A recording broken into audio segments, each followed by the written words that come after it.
ஜெபத்தினால மாத்திரம்தான் எல்லாத்தையும் செய்ய முடியும். நல்லா கவனிங்க. நான் என்ன படிச்சிருக்கலாம், என்ன ஜாப் செய்யலாம், பெரிய இடத்துல இருக்கலாம், ஜெபம் இல்லாமல் சின்ன கல்லை கூட நகட்ட முடியாதுங்க ஆண்டவருடைய ராஜ்யத்துக்காக. அல்லேலூயா. ஒரு மனுஷனுடைய வாழ்க்கையில ஜெபம் மேல மேல செல்ல செல்ல கர்த்தருக்காக பராக்கிரமம் செய்வார்கள். அல்லேலூயா. ஜெபிக்க ஜெபிக்க கட்டுகள் எல்லாம் உடையும். ஜெபிக்க ஜெபிக்க பிசாசின் தந்திரங்கள்லாம் அழிந்து போகும். ஜெபிக்க ஜெபிக்க சத்ருவின் திட்டங்களை கர்த்தர் சர்ப்பங்களை அறுப்பார். அல்லேலூயா. அதிகாரத்தை கொடுத்திருக்கிறார். நான் சொல்றது ஏதோ சும்மா ஸ்தோத்திரம் ஸ்தோத்திரம் சொல்ற ஜெபத்தை சொல்லல. கர்த்தர் இந்த கடைசி நாட்களில் எதிர்பார்க்கிற ஒரு யுத்த புருஷர்களை போல ஜெபிக்கிற ஜெபம் தேவை. எத்தனை வருஷம் அங்க சர்ச்சுக்கு வர்றீங்க? 10 வருஷம் 15 வருஷம். இன்னும் அந்த ஒரு தாகம் இல்லையா உங்களுக்குள்ள?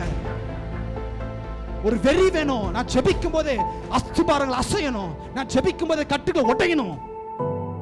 அப்படிப்பட்ட ஒரு தாகத்தை கர்த்தர் உங்களுடைய ஒவ்வொருவருடைய உள்ளங்களை வைப்பாராக.